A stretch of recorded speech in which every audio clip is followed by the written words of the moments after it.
glad to see you here today. I'm Rochelle, and with me here is Leah, and we're glad you're back for more money talk, money handling, and just getting to the point where we feel super in control when we're in those transactional cash moments with our customers. Of course, Workplace Education Manitoba is who we're with and who's offering you this workshop today. And we always like to thank our funders. So Employment and Social Development Canada and Manitoba Education and Training. Without them, we would have to pay big bucks to attend this. So we're super glad that we have that funding and partnership with them. Now, one cool thing, I recognize a couple of your names from attending some of our webinars and things that we do, but I did want to let you know that there are some new June workshops that have just been announced. So if you visit our website, weminterlake.ca, you'll get to see what's coming up in June, and then in a couple weeks, we're going to announce what's happening for the fall also. So go there to sign up and take in some new things. I think we have email etiquette and customer service and lots of training tidbits on Tuesdays. So join us there. Don't do that during class today. Put it in another window for yourself, weminterlake.ca. So today we want to focus on a couple things. We're going to work again on our counting back change closer to the end of today's session. And in that one, we're going to work on dealing with our coins and with our monies. So I don't know if you got a chance to play money, like I made my $5 bills and so on. So we'll pull those out and we'll do some counting back together.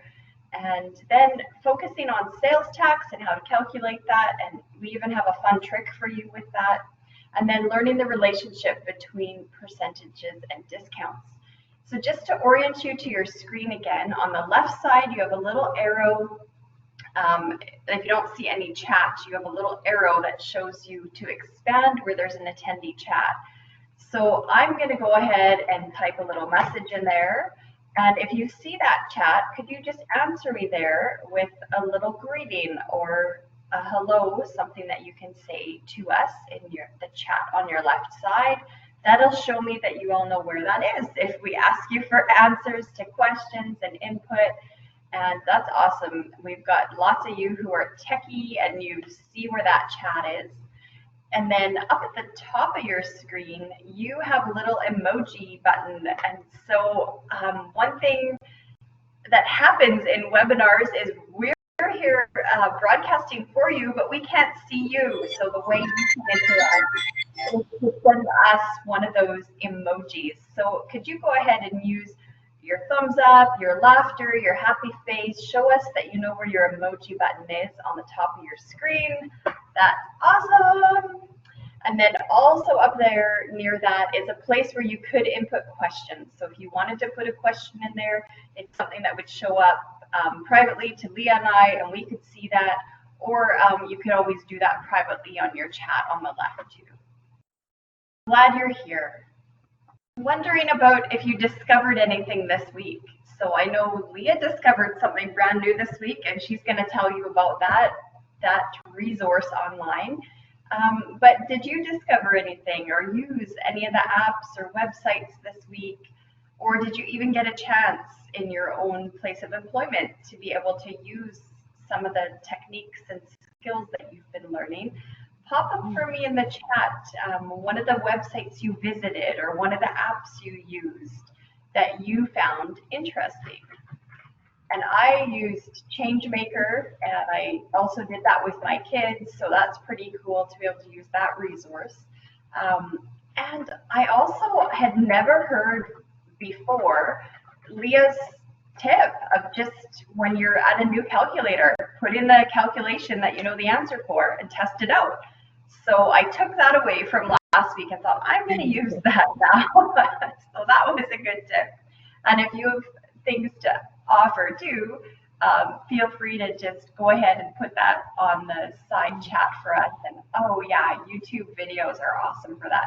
My husband's busy building a bunch of things right now, and so he keeps telling me he's in YouTube University looking up answers to things. So good well, for and that's you. the best thing I think for math too. Like You have trouble with decimals, type in decimals YouTube. There's so many good resources on YouTube for any kind of math skill. Like whatever you need to learn, you can learn it through YouTube, you know?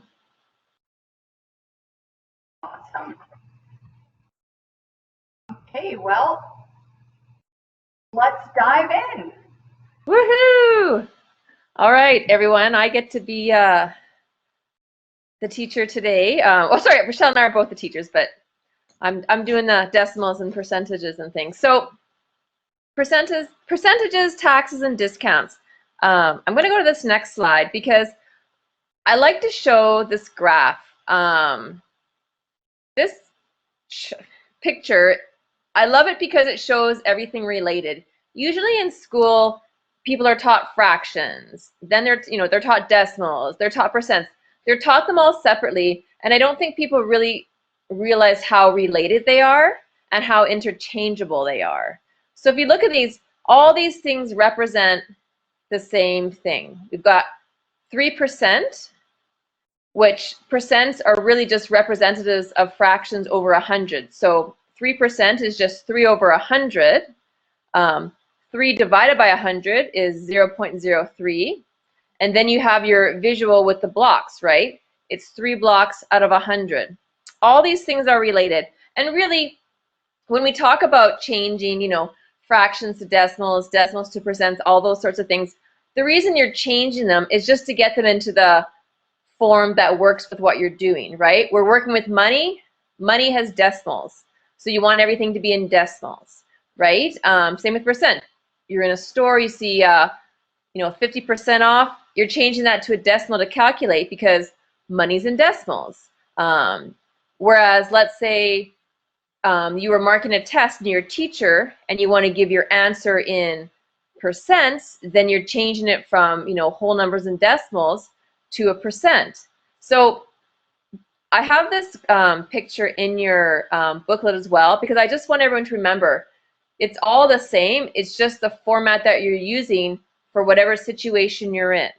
And so today it's really just about learning how to change the format into the situation that you need it for. So the first one we're going to work on is changing percents to decimals. And that's pretty much what do taxes, sales, and discounts have in common? They usually start off as a percentage, but we can't calculate a percentage until we change it into a decimal. So, you might hear your taxes are 12%. Okay, that's great, but we need to know it as a decimal in order to calculate that. So everyone just give me a little thumbs up because I'm talking lots. So I want to make sure everyone's still happily interested in listening. Give me a thumbs up. Who feels pretty comfortable with changing percents to decimals? Give me a thumbs down if you're like, no. Give me a thumbs up if you're like, yeah, I've got this.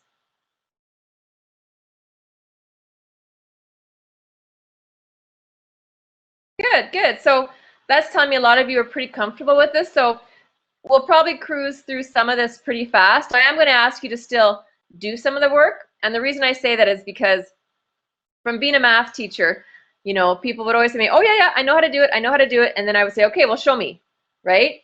And then they realize, oh, maybe I don't know how to do it. Or, oh, I never had a question like that before. So it's still important to do the work because just because you can do it one way doesn't mean you can necessarily do it in all the situations that you require. So changing percents to decimals, why would you? Same reason we talked about before. We need to change that percent into the same format that we're working with. So if we're working with money, that's in decimals. We need to change a percent to a decimal so that we can calculate correctly. So it's pretty straightforward, and all this work is in your book as well. So feel free to refer to your book, make notes if you need to. But basically all you have to do is take that percent. We've got our 10% there. Take the percentage off. Step 2, divide by 100, and you get your answer. Now, the one little trick here to remember is when you're inputting it into your calculator, most calculators want you to put the top number in first. So you're going 10 divided by 100. You're going to put the 10 then divide, then 100. I always use the little trick of do a calculation that you know. I know 4 divided by, or 2 into 4 is 2. Put that in your calculator. If you get a decimal, you put it in wrong. If you get 2 as your answer, you put it in right. That's the format you need to use. So we're going to try a couple. So what I'd like is everyone just do the first 2 and put your answer in the box, just so I can see that everyone's doing it, everyone's getting it. So do the first 2. Let's see what you get.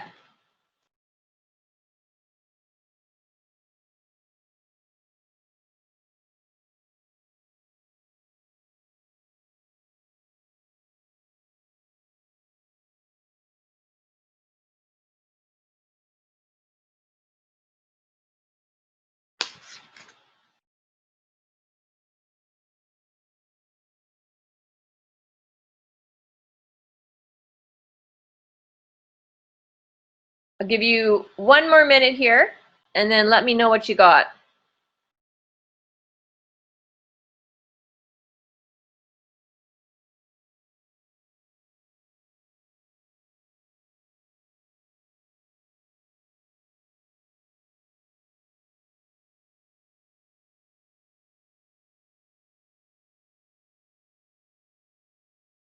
Everybody's being shy today. I'll give you the first one here.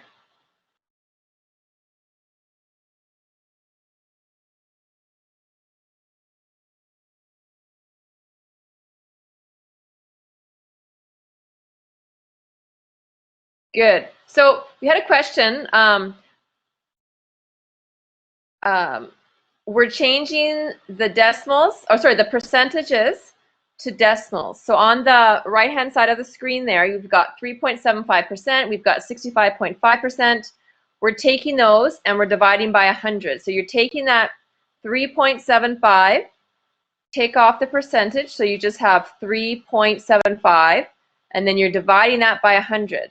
Now, something to remember, whenever you're dividing by 100, all you're doing is moving that decimal place 2 stops to the left. So my next slide here has the answers if you want to copy all these down. But you can see, if you look at the percentages and then you look at the answers, essentially all we've done is move that decimal 2 places to the left. So 0.18% is going to be 0.018. 201% is going to change to 2.01 as a decimal. 9.035% gives you 0.09035. Now, obviously, you're not probably ever going to have a 9.035%. I just put those different percentages in so that you could see the connection that all you're doing is moving the decimals 2 places to the left. So everyone, give me a thumbs up. Did most of you get them right, or any thumbs down? Did anyone find that a bit confusing?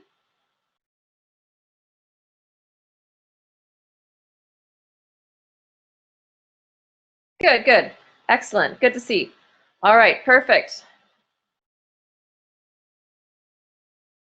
All right, so let's go to the next one. So we know how to change percentages to decimals. Now, how do we calculate the percentage of something, right? So someone said, what's, 30% of 90, right? Or as my child said to me the other day, because I was selling a bunch of stuff from home, and he said, well, how come you get all that money? He said to me, I think I should get 20% of everything that you sell.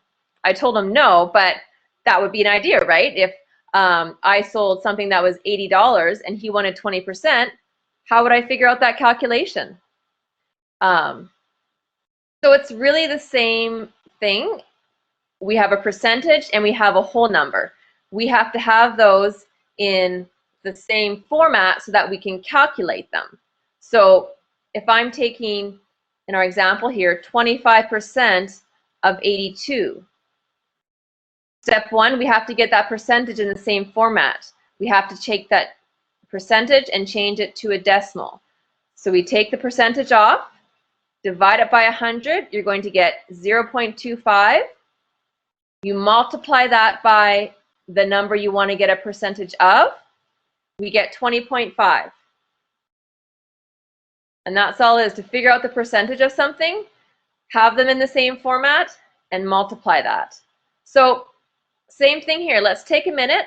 I'd like you to try the first two. So I want you to take 35% of 50 and 21% of 84. So I'm at 1116. I'll give you to 1118. And if you only get one done, that's fine. But post your answer in here because I would like to see what you get. And make sure you're using your calculator. I hope no one's doing it by hand. I mean, if you really want to, you're welcome to, but use that calculator.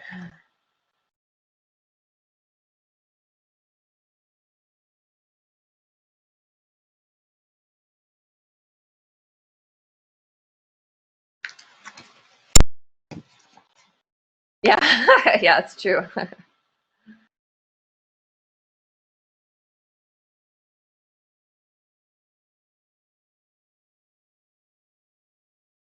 I won't say if your answers are right or wrong yet. I'm going to wait till everyone's posted a bit, and then we'll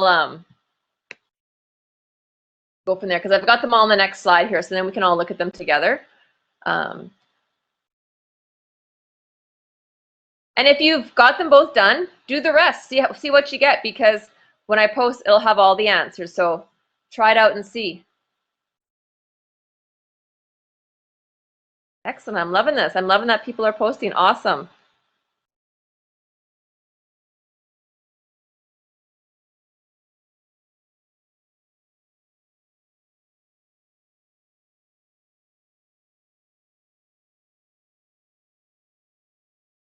Okay, I think I've got most people's answers. So what we'll do is we'll go.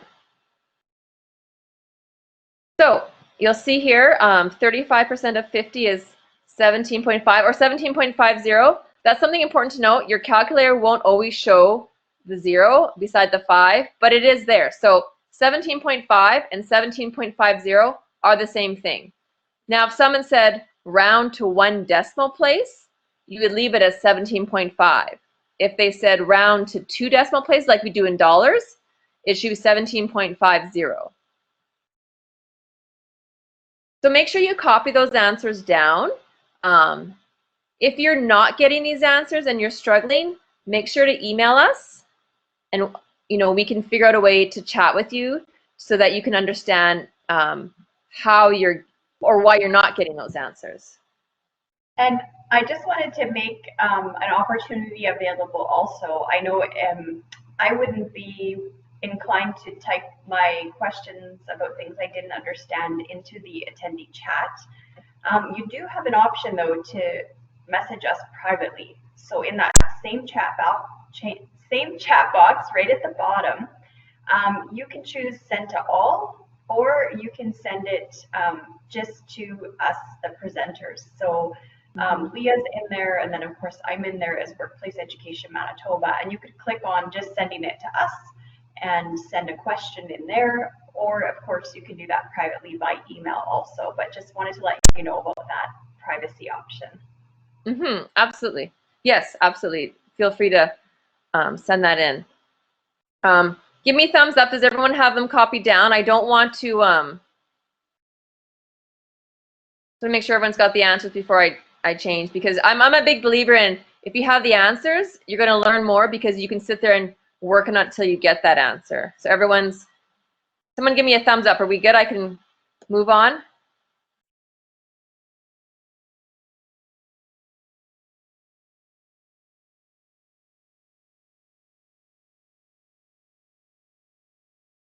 Oh, I think we had one question here. I'm just gonna, Rochelle, do you want to pop on? Sorry, I'm so busy teaching, I'm not seeing the questions here.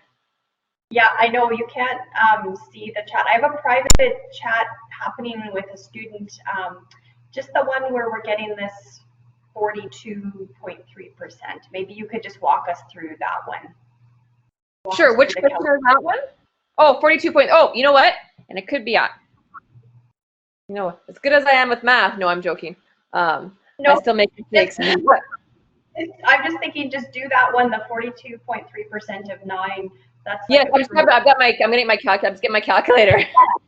do that one for us live, so we get to see you calculate it and then hear the answer to where we can verify that. So first thing I'm doing is I'm going 42.3 divided by 100. So 42.3 divided by 100 gives me, I'll type it in 0.423. That's what I would get when I go 42.3 divided by 100. Then I'm timesing that by 9. And I get, oh, you know what? Thank you, whoever, it's my fault. I got, the answer should be 3.807. So that's my fault. So if you want to, I'll have to make a note here to fix that. I'm going to write that down here, fix spreadsheet. It should be 3.8007. Thank you for whoever brought that up. That's good. Sometimes, yeah, you do all these calculations and after a while your brain just doesn't even notice things anymore. It's perfect. All right, let's go on to the next one here. Sales tax. So we all know sales tax, right? All our online shopping right now and getting groceries and all those things. In Manitoba, we have our 5% GST. We have our 7% provincial sales tax. Right off the bat, we know, divide those by 100. GST would be 0.05. PST would be 0.07. Most of the time, if you're working with a cash register, that's going to calculate that for you. But, you know, what if it's broken? What if you're getting groceries? Maybe you only have $150. You need to know, do I have enough here to pay for my groceries, including taxes, right? So you want to be able to figure that out quickly before you go to the cash register, right? So it's important to know it not just in your work, but also just in life in general, right? I'm trying to, you know, with my kids, right? They say, I have $20. I want to buy something that's $20. And I say, well, you only have $20. You always have to factor in the sales tax. So teaching everyone to do that is important. So it's really just the same thing, right? You're taking that percentage, you're changing it to a decimal, you're multiplying, and then you're adding it to the decimal, or to the amount. So if you bought something for $10, you figure out the taxes, and then you add it to the $10. So it's going to be 10 something, right? 12 cents should be 12 cents. What am I saying? Hope that's right. All right, so a couple things here. We're going to do a little example. So same thing, first step, change your percents to divide by 100, change your percents to decimals. Now, I usually make it a little bit faster. I mean, if you absolutely needed to know GST and PST separately, then you would multiply the 5% by the amount, the 7% by the amount, and that would give you the GST and PST separately. I'm just showing you at the bottom here, I just add those two together, and that's what I multiply by, because it is 12% tax is what we're figuring out. So if we go and buy that chocolate bar for $2.50, we're multiplying that by 0.02, it's 30 cents. $2.50 plus 30 cents is $2.80. So that's your chocolate bar. Now, a quick tip, and this is what's easy. If you don't need to know what that actual tax is, look in the little quick tip box here. If you multiplied the $2.50 by 1.12, that automatically adds the tax to the amount, so you don't have to physically add it. And you're saving that step, which also means you're saving a chance to make mistakes. A lot of times, you know, if you look at this, there's literally 3 steps, possibly 4 if you had to separate the two taxes. That's a lot of calculations. That's a lot of opportunities to accidentally push the wrong button, accidentally miss something. So I'm a big believer in the fewer steps you can use, the better. You need to understand how all the steps work. But if there's quick tips, go the quick tip route. Give me a thumbs up. How many people knew about that? If you add the 1.12, it just automatically adds the taxes on. Is this a surprise, or did most people know this already? Okay, so a few people didn't. That's good, good. Well, I'm glad. If anything, if you take anything away from today, if you ever need to calculate taxes, Add that 1.12. So same thing here. We're going to try a few. I made some lovely little charts this week. Oh, good. Yeah, some people were good. Excellent. Good. I'm glad. Well, I'm glad that they're teaching this and they're giving people this because it's an important tip to use. So what we're going to do, we have a little question here. No, it's 12. It used to be, I think it used to be 13 or 14%. I could be wrong, Rochelle, though, but I know it is 12% right now. So for a little chart here, what I want you to do is try the first one. So take a couple minutes. I want you to figure out the GST. We're doing it separately here just because I want to make sure that everyone understands how to do it separately. So do the GST, do the PST, and then we'll show you how to do it. So I'll give you 1 minute here. And make sure, a little reminder, round to 2 decimal places, because remember, we're working with money.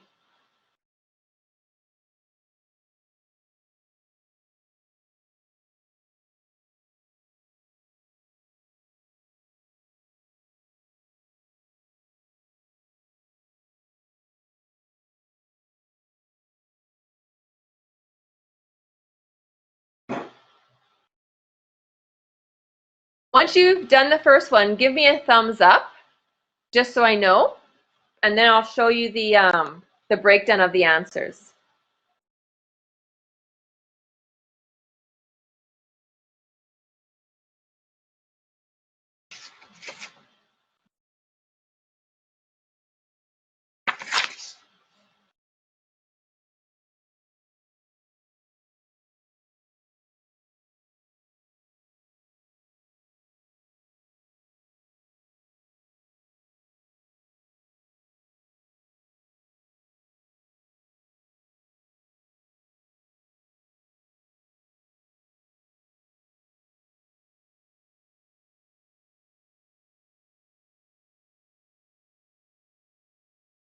All right, we got a couple there. So I'll bring it on to the next one, just so you can sort of get a breakdown, check your answers. If you were not getting the right answer and you weren't sure why, you know why. So take a minute to copy this down as well. So we know our GST, we know what our PST percentages are, right? So we take that 5%, divide it by 100, we get 0.05.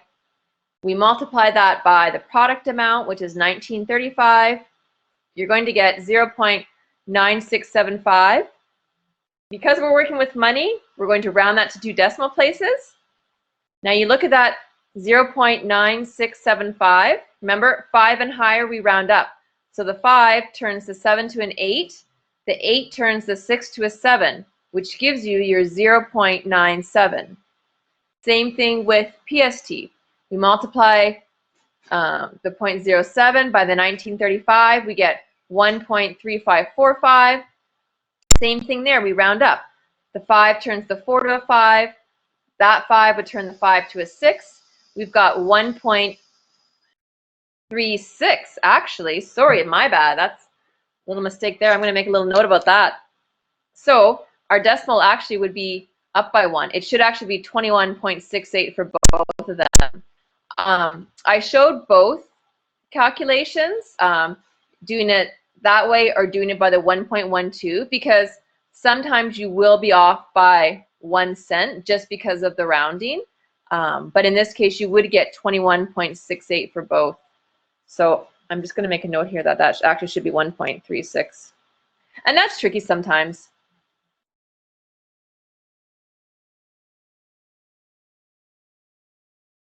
So write that one down.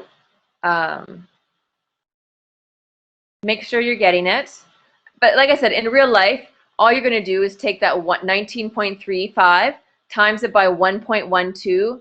That'll give you your answer for taxes. If you're at the grocery store, you only have $100 and you've got $90 worth of products. Take that 90, go 90 times 1.12. That'll tell you where you're at. That'll tell you if you're over or if you have enough. And that's really working in with cash. If you're working, you know, say in a business where you're working at the cash register or anywhere where you have to figure out taxes, that's usually the easiest way to do it. Now, I did do the next one as well. Sorry, I probably should have given you a minute, but I want to make sure. Yes, the message, I see the message there. Yes, you might have missed what I just said there. That's my mistake there. It should be 1.36. So your answer would be 21.68. Oh, no worries, all good. So this is our next one. And what I've done is the last two, I want you to do for homework this week. So the $454.45 and the $38, I want you to do those this week. Write it all out and see. So for the 89.49, same thing, 0.05, we get 4745. It's going to round to 4.48. The 89.49 times 0.07, we get 6.2643. Now that one doesn't round up because the 4 and the 3 aren't higher than 5, so the 6 stays as a 6. Add our things there. Here, same thing. You get the same amount whether you times by 1.12 or if you add all the taxes separately. So take a minute, get that written down, and we are going to move on to changing fractions to decimals. Remember, the last two, due for homework this week. All right, just a little quick tip here though. If you ever had to go backwards and remove the taxes, all you have to do is divide. So if you bought a chocolate bar and they tell you the amount, but you want to know, well, how much was it before taxes? All you have to do is divide it by the 1.12. So just a little note there to remember as well.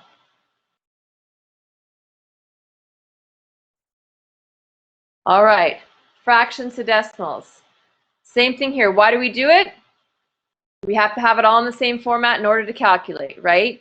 Fractions and decimals aren't in the same format. They need to be in order to move forward. Fractions, I know for a lot of people are the bane of their existence. They hate fractions, but honestly, I love fractions. Once you get that understanding of how fractions, decimals, percentages are related, it's really quite simple. It's just remembering the rules and remembering how to put it in the calculator. So fractions to decimals. You've got a top of a fraction, you've got a bottom of a fraction. All you're doing is dividing the bottom into the top and making sure that you do it correctly in the calculator. So here's the time where you'd make sure you put in your calculator 4 divided by 2. And as long as you get 2, then you know that's the order you need to go in. If you get 50% or 0.05, then you know you've done it possibly wrong in the order that you want. So step 1, we see a sign that says 3/4 off. That line in the middle of a fraction is just a division sign. That's all it's representing. So we take 3 in the calculator, then divide by 4. You get 0.75. So take a minute, try a couple of these in your calculator, make sure you're getting them, and then give me a thumbs up. Just so I know that you've tried it and it's worked and you understand how we're taking that fraction and changing it to a decimal. And this can be for any fraction in the world. This is how you change it to a decimal. It doesn't matter what fraction it is.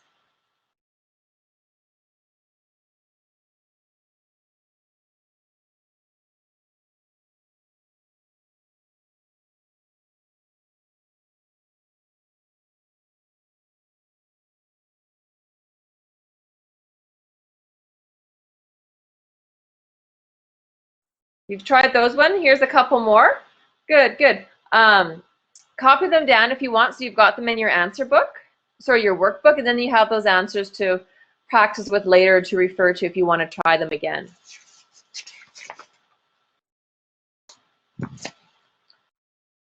And then we're going to move on to those calculating discounts.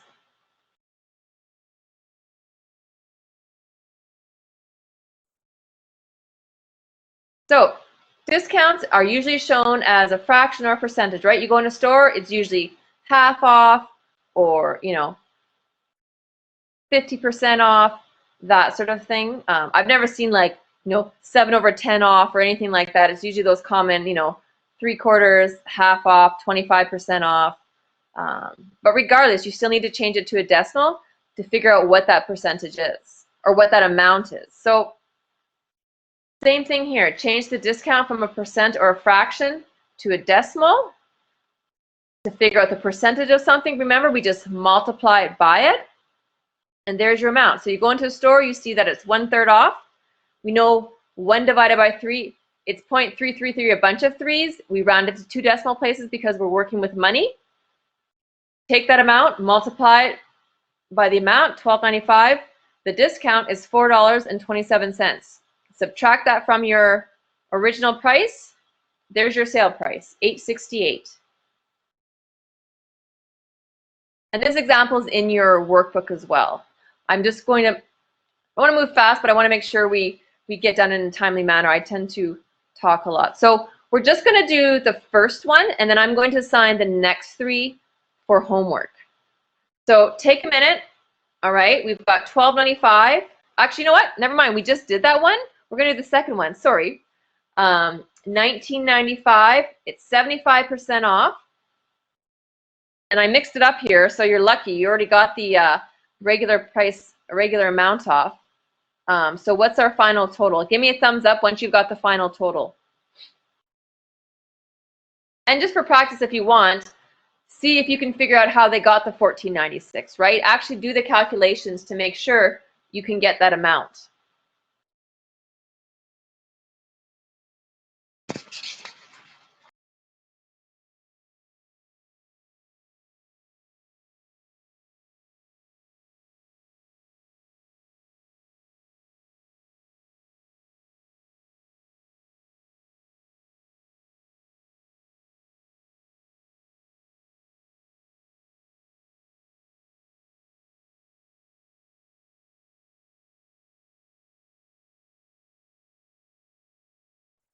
Move on to the next one here.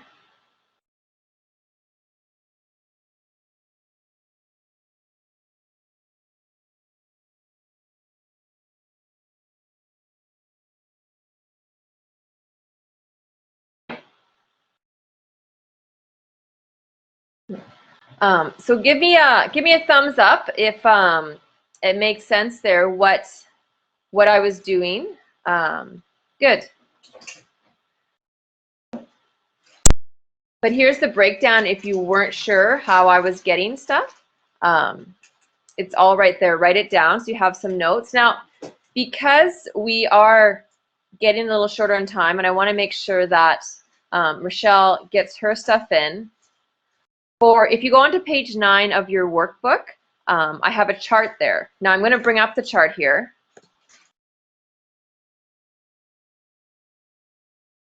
I'm going to assign all 4 of these for homework this week. So I'm going to move through these next 2 slides fast so you don't see them, because I want you to try and apply all the knowledge you've learned this week. So on this chart, you've got your starting price, you're given a discount. So I want to know how much are they getting off that product. Once you know the amount, how much is the amount without taxes, then you're going to include the taxes and then your final. So for the first 2, I've given you the total so that you can make sure, but you'll see in your workbook, the last 2, I haven't given you a total. So next week, we're going to touch base and we're going to go over all that homework and see how you did. So like I said, for next week, page 9, I want you to complete that entire chart. And then I'm going to move here fast. And then Rochelle can start working tricks for handling large amounts of cash. Hey, thanks, Leah. My biggest takeaway from today with you was when you said, I love fractions. And that just caught my ear because I thought, I'm not like wired to love fractions, but the way you explain them, maybe I will become a lover of the fractions. So, hey, if you're one of those learners out there that can identify with Leah, give me an emoji that you love fractions, because it's just, you know, dividing the top by the bottom and no big deal, and it opens up opportunities for you. So that's pretty cool to hear that. Love how we're all wired so differently. So this is something that's near and dear to my heart. As you know, I've worked in lots of different retail environments, and I still work in one in a business that intrigues me a lot. And so I get to handle cash all the time. And there's just some tips and tricks that you may know or you may see in operation when you're out and about. And I want you to be able to feel free to use these tricks. So I find that one of the biggest impediments when I'm training cashiers is they feel like they're just supposed to know the answer and they're just supposed to magically do it and not really talk about it or group it or do any strategies that show the customer that you know the answer. So these strategies are so cool because they give you confidence that you're handling a large amount of money in a responsible way and getting the right answer. But what we got to realize is it actually puts the customer into a place of peace when we're showing them that we have a strategy on how to handle this money and that we're confident to be able to talk out loud and count it out and group it. It actually builds credibility with the customer for not only us as the person handling the cash, but also the actual company that we work for. So this should not be underestimated. When you have a large amount of money to give out, imagine being the bank teller and someone said they want to withdraw $100 bills or $100, but they only want $20 bills. So a lot of people don't want to get stuck with a $100 bill because some companies wouldn't cash that for you, so they want 20s. So the teller has an opportunity to count out that money in two different ways. They will sometimes take their $20 bill and say 20, 40, 60, 80, and 100. And then they show you as they're counting out each bill how they're counting by 20s to get up to 100. So they never tell you actually how many $20 bills they're giving you. You get to hear them do the count so that you know you got to 100. The other way, and I see people do this very commonly, and I kind of admire this. I love when they do this, when they just go 1, 2, 3, 4, 5, because they know that 5 20s go into $100. So if you feel confident about your multiplication skills, you can do that counting out and say 1, 2, 3, 4, 5 and count out the bills in front of them. If you feel more confident in counting by 10s or 20s, you can do that 20, 40, 60, 81. So I'm just curious, which one do you think people use more? So in your chat box, show me, do you hear cashiers counting back using strategy number 1 or strategy number 2? Which way do you think they count back more often? I see someone's weighed in with number 1. I find 1, 2, 3, 4. Okay, yeah. Yeah, it's interesting based on what the number is. I see a few of you are sending me private message too. So some of you in the group won't be able to see that, but I'm getting a little bit of answers privately. Yeah, absolutely. Most people will count out the counting out way, right? Especially if you're counting by 5s, 10s, or 20s.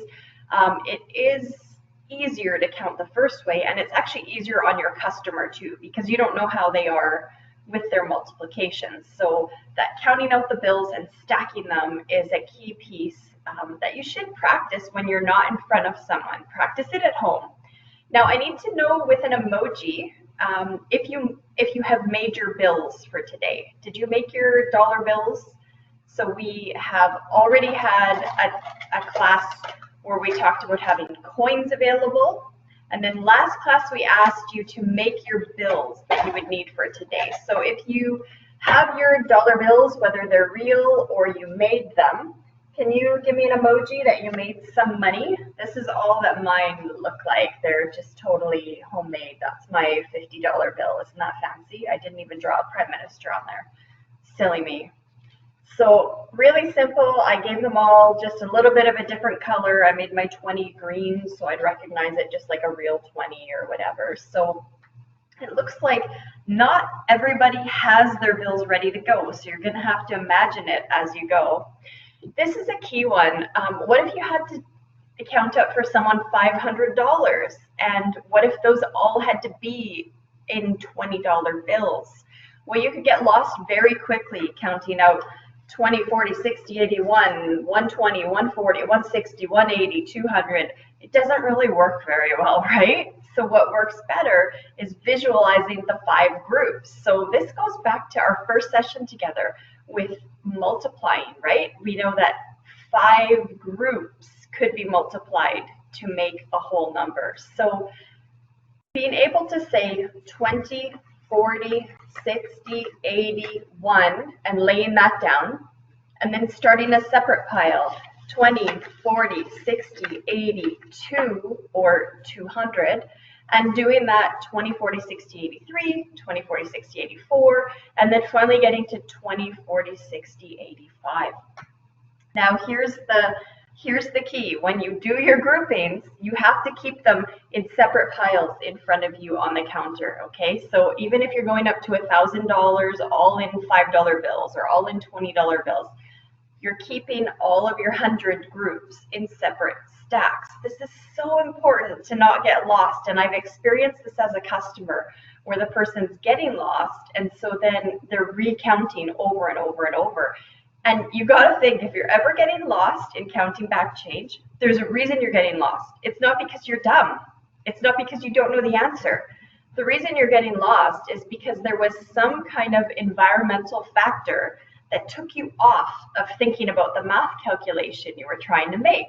So if it happened to you the first time you tried to count back the change, it's probably going to happen the second time because something there, maybe there's a baby crying, maybe there's someone running out of the door stealing something, maybe you don't like the customer you're with, who knows what the variable is. So making it so easy on yourself and doing the grouping also makes it really easy on your customer too. Now, here's a scenario. Imagine that there was just a mountain of $5 bills, right? So someone paid with a $100 bill at a store, and the only change that the cashier had was 5s. That's all they had in their till. Now, I just, I'll make the confession. I don't like to carry $100 bills around, but I just happened to have one because someone owed me $100. So they gave me a $100 bill, and I went to, I'm sorry to confess this is just like the worst customer thing to do, but I went to a Dollar Tree and I needed like $5 worth of things. And so I asked the cashier, are you able to cash a $100 bill? Are you able to accept a $100 bill? And she said, yeah. And then she opened her till and all she had was 5s. Well, I don't know how many times she counted the 5s to count me back like $90 in change. And she kept getting distracted and lost in her count. So she didn't know that tip about how to lay the money down in stacks. So if I were in her case and I had to give someone back $90 in $5 bills, I would probably be making my stacks in groups of 10, right? Because then I can keep track. I need 10 groups of 9 to be able to, or sorry, 9 groups of $10 in each group to be able to give back that much change. So I would count it by saying 5, 10, and then I would move to another pile and go 15, 20, and then move to another pile and go 25, 30. And I would keep doing that until I got up to 90. Now you can play with that number if you're more comfortable counting it out in groups of 20, that's fine. But for some of those smaller numbers under $100, it works better when you make groups of 10. So certainly counting and showing the groups to the customer in front of you, it gives them the trust and speed that they're able to count it at the same time. So then they're not standing at the till after you're done trying to count their change again. And, give me a witness, give me an emoji if you count your change when the teller or the cashier gives you money, or even at the ATM. Do you count it when someone gives it to you? Yeah, you should. And it goes both ways. I was at a store last week and she went to give me my change, but she actually gave me back the amount I paid. So I owed 40 something dollars, and I paid what I think I gave her 45. And then when she went to start getting the change out, she just looked at the wrong thing on her cash register. And instead of giving me the change amount that was showing, she gave me the total amount. So the amount I owed, she started handing me back the 45, whatever it was, as a total. So the customers are watching. Don't worry. I told her she was giving me the wrong amount of change, and she thanked me for that. But being able to group out the things gives the customer the chance to also count. Now, I just want to give you peace of mind about doing that. My kids, 2 of them saved up money for a couple years because they wanted a Nintendo Switch. And so I don't know, I think these things cost like $300 or $400, I forget. I think it was like 3 something. And I just said I wouldn't pay anything because I don't believe in the Nintendo Switch, but they saved up. And they literally had a giant Ziploc bag, you know, the big freezer bag size. They had that filled with coins and $5 bills and $10 bills and whatever. And so I took them to Costco. That's where they had the best price for a gaming system. And they picked it out and we went to the till. Now, thankfully, it wasn't one of those busy days at Costco and it was pre-COVID. So there wasn't all kinds of lineup scenarios. And we got to the till and we just got the best cashier. I said to her, you know, this is all we're buying, and we do have a bag of money to pay for it. If I need to, I could pay with a credit card if you don't want to count out all this change. But I had my kids with me, and I said, but if you're willing to accept the cash for it, this is their hard-earned money. Well, she was so excited, and she's like, absolutely. She closed her till. She's like, let's count out your money, guys. I can't believe that kids in this day and age still saved up for something. Let's do this. And so she sorted it. So she sorted, I can't remember if they had pennies in that batch or not, but she sorted out all the nickels, all the dimes, all the quarters, all the loonies, and then all the bills. She grouped them all together. And so with the coins, the grouping was especially important. So she just made groups of 100, right? She kept counting out coins until she got to 100 because those represented dollars. And then once she had 10 groups of 100, she would take that whole pile and move it to the side because then she knew she had a base amount she could work with. And I watched her do this all the way up with the bills. So it was super cool because it showed me that's a cashier who not only cares about the company she works for and wants to make sure she does her numeracy correctly, but it showed me that she also had confident skills in how to add and how to count change and so on, because she wasn't afraid to group it. So I didn't have to recount anything.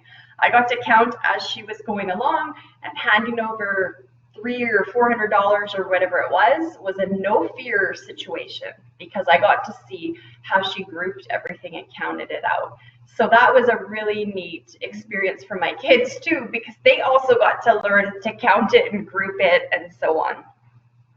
So I just can't emphasize enough that when you reach for the calculator, or when you group the money, or when you say it out loud, this is sort of to protect you as the person who works for the company. It protects you from making the mistake, but it also gives the customer a chance. So if you were the customer on that side of the transaction, it also gives you a chance to be in control and understand what's going on. Now, have any of you ever worked for a place where if your numbers don't balance, you have to pay for it? So give me a thumbs up emoji if you've been in that type of job where you have to pay if the totals don't balance. Yeah, it's like a scary environment, right? Like you totally get the numbers right. And I've seen this in 2 scenarios. I've been a bartender, so you handle a lot of cash, a lot of really fast transactions, and so you have to be like on and quick with the money. And at the end of the night, like if your cash doesn't add up to what the till says it's supposed to be, they take that out of your paycheck.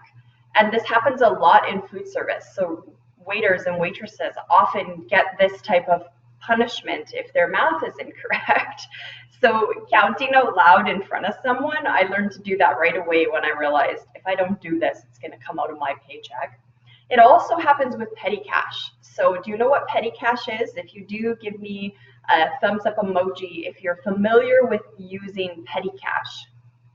So petty cash is often a little cash box, you know, the little kind that you see at a garage sale. A lot of offices have a petty cash box. Now they're a little trickier to operate nowadays. There's a lot of financial implications with a petty cash box, but it's just a little cash box that someone in the office has, and when someone has to quickly run out to pick up an office supply that they don't have, they're allowed to take money out of the petty cash and then exchange that money with a receipt of what they spent. And there too, if you get put in an office situation, especially if you're a frontline person like reception or secretary, you may end up with a petty cash box at your desk where people can come and go and take money out to go buy something for the office. And if that's the case, counting it out is key, because usually whoever holds the petty cash ends up having to pay out of their paycheck themselves if the petty cash is wrong. So the idea of counting back, like we talked about last week, it's really the ability to be able to give change without needing a calculator. So you owe this much, you paid me this much, and I know how to get your total without even doing any subtraction. Now we have a few examples, and I'm actually going to post into the chat for you some homework to do. So I want you to take these scenarios and figure them out. So in this case, if someone had $3.72 that they owed me for their bagel that they bought, and they handed me a $20 bill, the whole exercise is for me to figure out, how do I count up to 20 for them? So remember, I have to round first. So I have 372, and that rounds down to 370. And then I start at that number 370, and I keep counting up until I get to 20. So I would say out loud 370, and 30 makes $4. 1 makes $5, and 15 makes 20. And then I would be taking those things out of the till, and I end up with an amount. So the homework page that I'm giving you gives you these scenarios of calculating what amount is due, and you have to do 3 steps with it, okay? So listen up. You have to be able to round the number, right? So we're getting rid of pennies and we're rounding the number.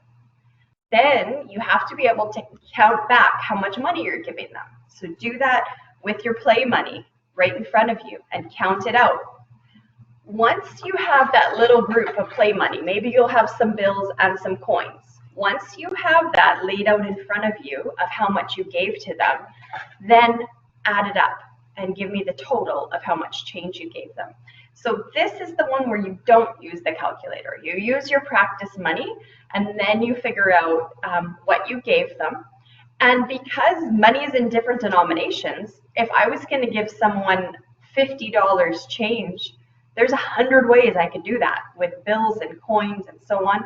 So I want you to write out what denominations you actually gave, and then next time we're going to compare and see how people gave different amounts based on that. So this is one where we do want your input, and you'll have to give us some answers for next time. I'm not going to show you those answers. So Leah, if you want to hop on and just talk a little bit about prep for next week, I'm going to take a second and get my homework page put up in the chat for everyone.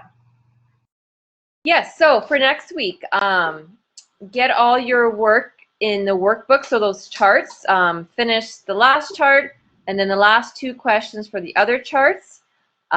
Continue practicing your multiplication tables using the apps or YouTube or online supports. We want to keep those multiplication skills strong because that's consistent. And I want to even encourage everyone to do that even when this workshop is done, even if it's just once a week. Pick an app and just spend 15 minutes just working on those times tables. You'd be amazed just even once a week doing it, you know. Keep your bills and change for next week. If you have any questions, make sure to email us. I know there's one person who emailed me last week. I'm so sorry I didn't get back to you. I'm on my list today. But other than that, we've got 1 more week left, so it'll be exciting. So my file won't load, it's stuck buffering. So as we close today's webinar, I'll try to load that in where the link is, and if not, you'll just get that by email today. Thanks for joining us. Hope everyone has a great day. It's raining where I am. Hopefully that's good for your plants. Take care.